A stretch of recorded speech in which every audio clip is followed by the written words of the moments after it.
Okay guys, today we're going to be fixing this generator. It's a Yamaha 2000is generator. So we're going to be replacing the crank seal in it. This one crank seal here is bad and leaking. So first off, we got to get the flywheel off. So just unscrew your nut. And then I already loosened this, so it comes right off. And then this crank seal right here is what we're going to be replacing. So let's get to it. All I did was I just took a little flat screwdriver and pried it up. There's a spring that goes on the inside and that went flying, so just be careful. Don't forget to wear safety glasses. Then you're going to need your new crank seal. Just going to slip it down over. Just gently twist it back and forth. Work it down over the shaft and then evenly set it in place. Make sure it's seated down in. It's all seated level. After that, pretty much done with the crank seal. So after you got your seal in place, you're going to need your flywheel. Just put that on, then your nut,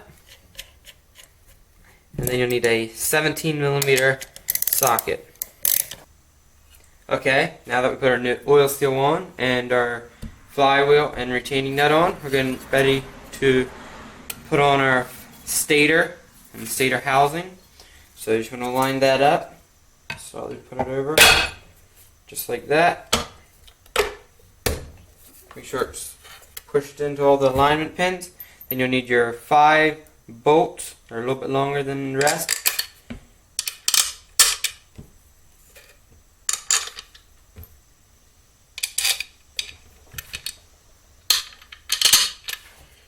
Get them started.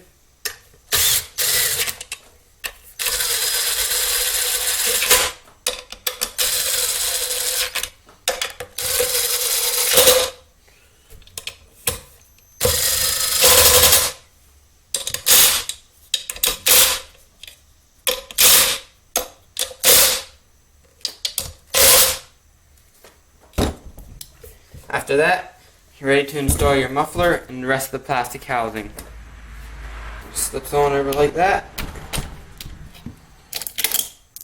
You'll need 2 medium-sized bolts.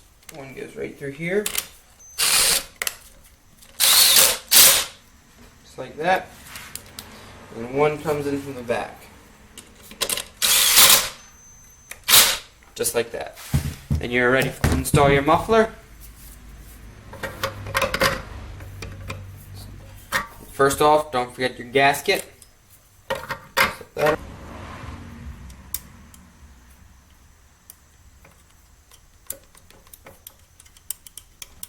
won't want to tighten them up quite yet because you will need to install this bolt to the back here. So align it with the hole. Don't quite tighten that up yet. Tighten these up first, as you want a good seal on the gasket first. After that's installed, you can get your plastic cover. Goes on. Just line that up, snap it into place. Make sure this rubber seal is on good.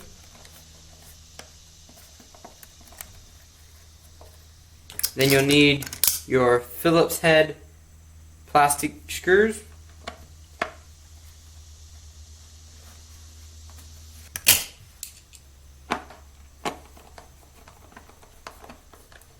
Okay, now you got your engine all put back together, ready to install it in your housing.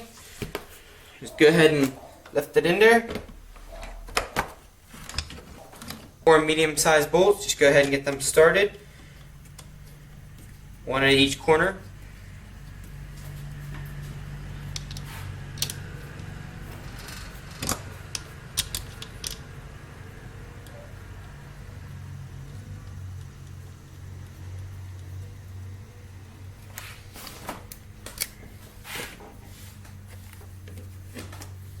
Do the same for the other side, just make sure they're aligned.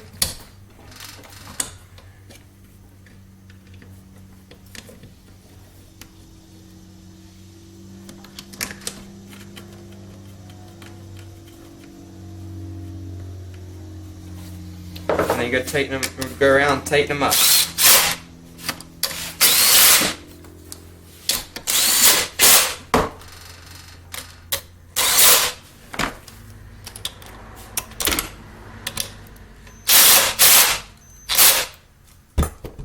Now at this point I recommend putting your pull start in first in case it slips and gets sucked inside. So I just have a vice grip on mine for now. Go ahead and pull it out a ways and then put a vice grip on it and thread it through the hole in your housing. Just like that.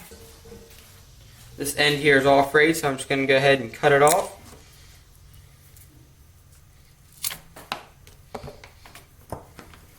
Thread it through your pull start.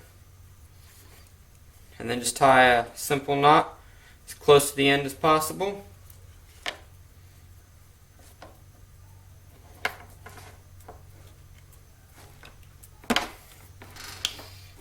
Just like that. You'll need your little blue housing. Just pop that on. Good to go. Take your vice grip off. And that's in. Now after that's all done, you can hook up all your wires. These two long rope cables just run underneath this black housing, and then they plug in the back here. They are keyed and are different connectors, so they can only go in one way. And just tuck that down on the side. Next is your green ground cable.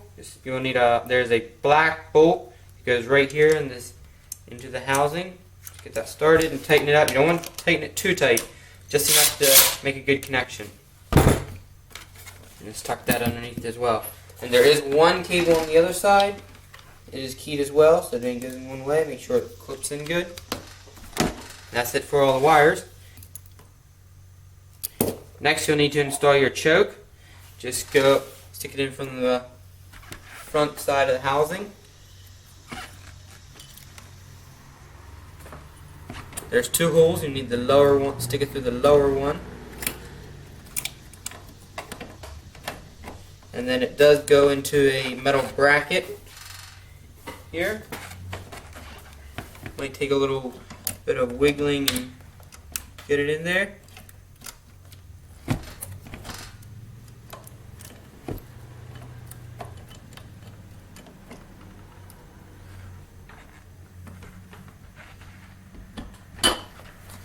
After that's in, you'll need there's a thick washer and a big plastic nut.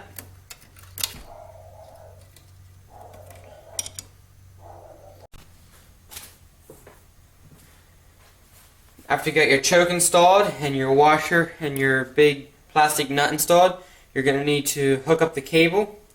So first off, you're going to need to run it through this little bracket right here that holds the casing of the cable.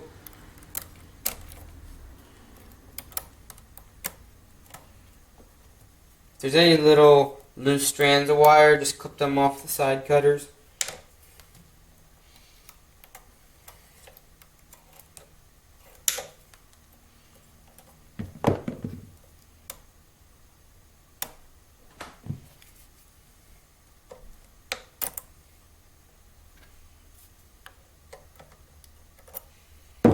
And then just tighten up this Phillips head screw. After your cable housing is installed, you're going to need to put your cable into this brass block here. Just grab it with a pliers or vice grip, whatever you want. Just something to hold it while you tighten the Phillips head screw on the top.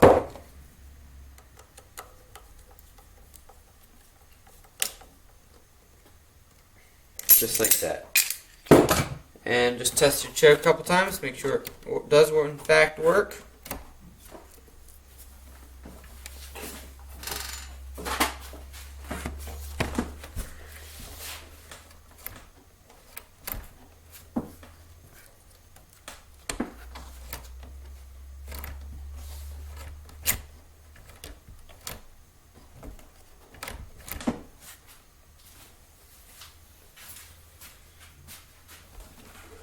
After that's all done, and your choke is installed, and your throttle controller is installed, next you're going to need to install your gas tank.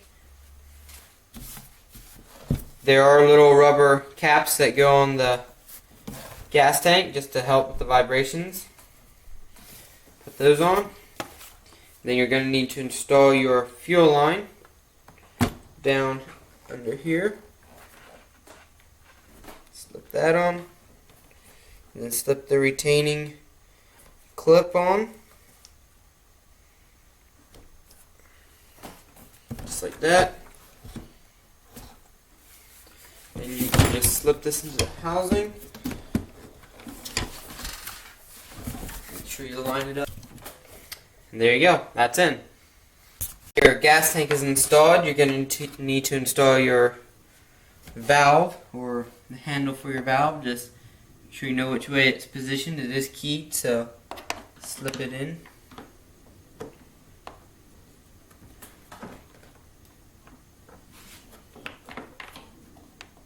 Sometimes it's a little tricky to get lined up, but it is possible. And there you go. You need a little black countersunk screw, just like that. That goes in the end, and then follow it with a Phillips screwdriver. Get that started.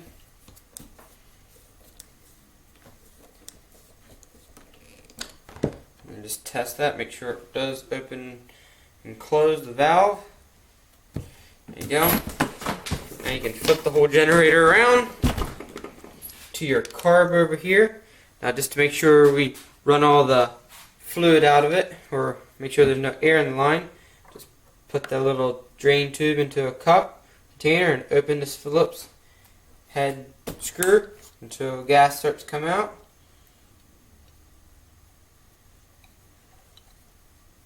Just like that. If you're ever putting it away from for the winter, you just drain all the gas out through that little tube and then just tuck it down in like that.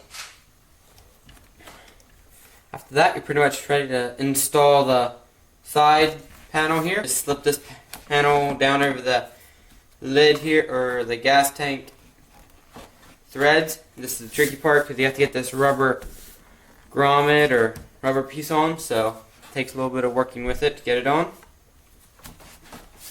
Okay, after you get this rubber piece in place and get all the lip tucked underneath, it takes a little while and fiddling with it. So I finally got that in. Then just slip your black panel underneath. Make sure there's no wires caught or anything. Also, there's some square nuts that look like this that go right down in slots here. There's 3 along this side, and I believe there's 3 on the other side. Make sure you get those in place. Make sure that's in. You're going to need the 4 or 3 black bolts. There's 3 on each side. Let's get them started.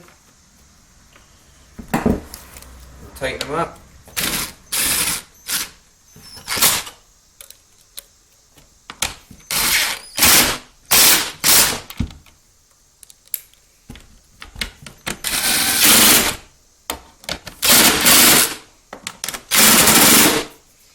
Just like that. And you're ready to do the same for the other side. Focus on putting the side panel or end panels on. Make sure all these black metal clips are here. They just slide on. There's a little metal part sticking out. That goes towards the inside of the generator. And they just slide on just like that.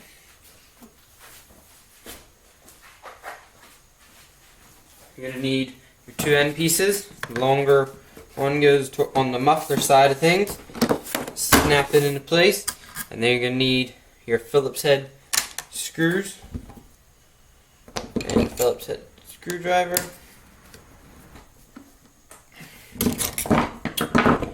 After that's in, you can just flip the generator 180 degrees and put this little panel on down here.